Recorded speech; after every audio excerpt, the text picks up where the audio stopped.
Hello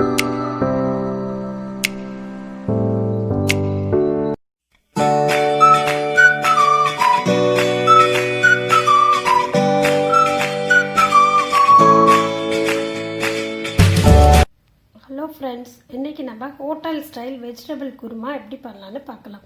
அதுக்கு தேவையான பொருட்கள்: பெரிய வெங்காயம், ஒரு 3 பெரிய வெங்காயம் இந்த மாதிரி ஸ்லைஸாக கட் பண்ணிக்கோங்க.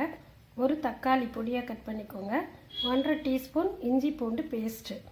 அப்புறம் வெஜிடபிள்ஸில் பீன்ஸ் வந்து ஒரு 100 கிராம் பொடியாக கட் பண்ணிக்கோங்க. 2 கேரட் பொடியாக கட் பண்ணிக்கோங்க. 2 மீடியம் சைஸ் உருளைக்கிழங்கு பொடியாக கட் பண்ணிக்கோங்க. ஒரு 20 புதினா இலை. அதுக்கப்புறம் அரைக்கிறதுக்கு தேங்காய், ஒரு அரை மூடி தேங்காய் அது மாதிரி துருவி வச்சுக்கோங்க. அதில் கொஞ்சம் பட்டை, ஒரு 1/2 டீஸ்பூன் பெருஞ்சீரகம், சோம்பு, கிராம்பு 4 கிராம்பு, ஒரு ஏலக்காய், 1 டீஸ்பூன் பொட்டுக்கடலை, 2 பச்சை மிளகாய். இது எல்லாமே தனியாக அரைச்சி எடுத்து வச்சுக்கணும் பேஸ்ட்டாக. அதுக்கப்புறம் தயிர் கொஞ்சோண்டு, ஒரு 1.5 டீஸ்பூன் தயிர் எடுத்துக்கோங்க. அப்புறம் தாளிக்கிறதுக்கு பிரியாணி இலை, அன்னாசி பூ. அதுக்கப்புறம் மஞ்சத்தூள் 1 டீஸ்பூன், ஒரு 1.5 டீஸ்பூன் மிளகாத்தூள், சில்லி பவுடர். அதுக்கப்புறம் கரம் மசாலா ஒரு 1 டீஸ்பூன், உப்பு தேவையான அளவு. ஸோ இப்போ தேங்காய், அந்த ஸ்பைசஸ்லாம் இந்த மாதிரி அரைச்சி எடுத்து வச்சுக்கோங்க. ஸோ இப்போ நம்ம குருமா எப்படி பண்ணலான்னு பார்க்கலாம். அதுக்கு ஃபஸ்ட்டு ஒரு சின்ன பேனில், குக்கர், ப்ரெஷர் பேனோ இல்லை சின்ன குக்கர் இருந்தால் எடுத்துக்கோங்க. அதில் ஒரு 2 டீஸ்பூன் எண்ணெய் ஊற்றிக்கோங்க. இது டேரெக்டாக நம்ம குக்கர்லேயே பண்ணுறதுனால எண்ணெய் கொஞ்சம் கூட இருக்கட்டும். அதில் இப்போ எண்ணெய் காஞ்சோடனே பிரியாணி இலையும் அன்னாசி பூவும் போடுங்க.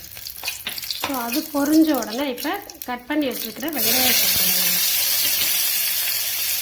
வெங்காயம் வந்து ஒரு லைட் ப்ரௌன் கலர் ஆகிற வரைக்கும் இதை நல்லா வதக்குங்க.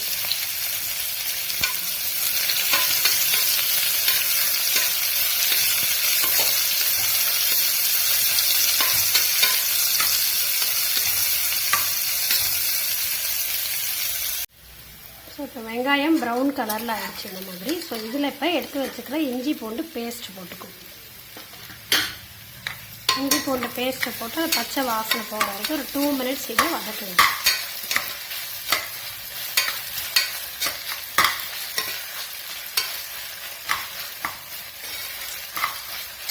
அதுக்கப்புறம் கட் பண்ணி வச்சுக்கிற தக்காளி பொடி.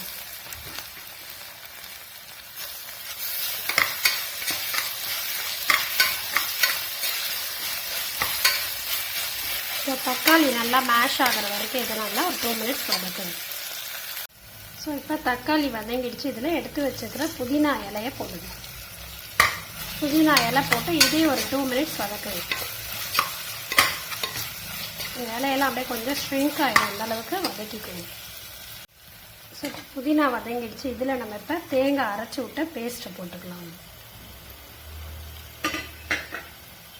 பேஸ்ட் போட்டு இதை நல்லா மிக்ஸ் பண்ணிக்கோங்க. இப்போ அடுப்பு வந்து மீடியம் ஃப்ளேம்லேயே வச்சுக்கோங்க. ஏன்னா நம்ம குக்கரில் டேரெக்டாக பண்ணுறதுனால எண்ணெய் பத்தலைன்னா வேணால் கொஞ்சோண்டு ஆட் பண்ணிக்கலாம். நீங்கள் செய்யும் போது வெங்காயம் அதெல்லாம் இது பண்ணால் எண்ணெய் ஆட் பண்ணிக்கோங்க. ஸோ இதை நீங்கள் மிக்ஸ் பண்ணிவிட்டு இதுலேயே இப்போ 1 டீஸ்பூன் மஞ்சத்தூள் ஆட் பண்ணிக்கோங்க. அதுக்கப்புறம் ஒரு 1.5 டீஸ்பூன் சில்லி பவுடர், அப்புறம் 1 டீஸ்பூன், ஒரு 3/4 டீஸ்பூன் போட்டுக்கோங்க கரம் மசாலா. இதை இப்போ நல்லா மிக்ஸ் பண்ணிக்கோங்க.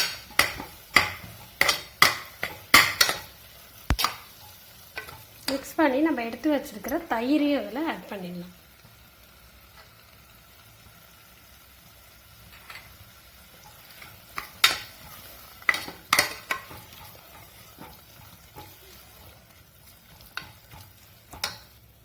இப்போ இதெல்லாம் நல்லா மிக்ஸ் ஆனோடனே இதில் நம்ம கட் பண்ணி வச்சுருக்கிற காய்கறியை போட்டுருணும்.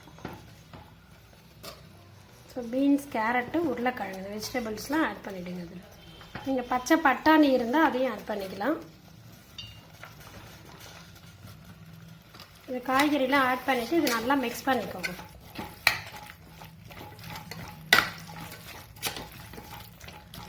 மிக்ஸ் பண்ணி இதுலேயே தேவையான அளவு உப்பு போட்டுருங்க. உப்பு எப்போவுமே ஒரு 1-1.5 டீஸ்பூன் போடுங்க. அதுக்கப்புறம் வேணும்னா ஆட் பண்ணிக்கலாம் கடைசியாக கூட. ஸோ உப்பு போட்டு இதை நல்லா மிக்ஸ் பண்ணிக்கோங்க.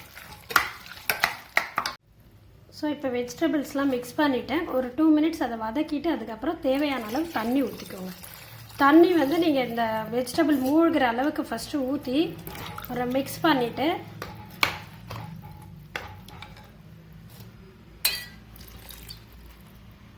ஸோ அந்த வெஜிடபிள்ஸ்லாம் மூழ்கிற அளவுக்கு இது பண்ணிக்கோங்க. ஊற்றி இப்போ நல்லா மிக்ஸ் பண்ணிவிட்டு இது குக்கரை மூடி வச்சுட்டு ஒரே ஒரு விசில் விடுங்க போதும். சரி, காய்கறிலாம் வந்து ரொம்ப மேஷியாக ஆக வேண்டாம், ஜஸ்ட் கிறிஸ்பியாக இருந்தால் போதும். அதில் ஒரு விசில் விட்டு இறக்கிட்டிங்கன்னா குருமா ரெடி ஆகிடும். ஸோ இப்போ ஒரு சவுண்டு வந்து ஆஃப் பண்ணிவிட்டு நான் அது கூல் ஆனே எடுத்திருக்கேன். இங்கே பாருங்கள், குருமா சூப்பராக இருக்குது, நல்லா திறந்தோட நல்லா வாசனை வருது. ஸோ இந்த கன்சிஸ்டன்சி இருந்தால் ஓகே உங்களுக்கு. இதில் கொஞ்சம் கொத்தமல்லி தூவி பண்ணிங்கன்னா ஸோ உங்களுக்கு சுவையான ஹோட்டல் ஸ்டைல் குருமா ஒரு 10 மினிட்ஸில் ரெடி ஆகிடும். நம்மளுக்கு வெஜிடபிள் கட் பண்ணுறது தான் டைம் எடுக்குமே தவிர இது குக்கரில் டேரெக்டாக வச்சு ஒரு விசில் இது பண்ணால் சீக்கிரமாக ரெடி ஆகிடும். இது வந்து நீங்கள் பூரி, சப்பாத்தி, பரோட்டா, இடியாப்பம், ஈவன் வெஜிடபிள் பிரியாணி கூட நீங்கள் தொட்டு சாப்பிட்லாம். சூப்பராக இருக்கும் உங்களுக்கு. ஸோ இந்த டிஷ்ஷை ட்ரை பண்ணிவிட்டு எப்படி இருக்குன்னு கமெண்ட்டில் ஷேர் பண்ணுங்கள். உங்கள் ஃப்ரெண்ட்ஸ்கிட்டையும் சொல்லுங்கள்.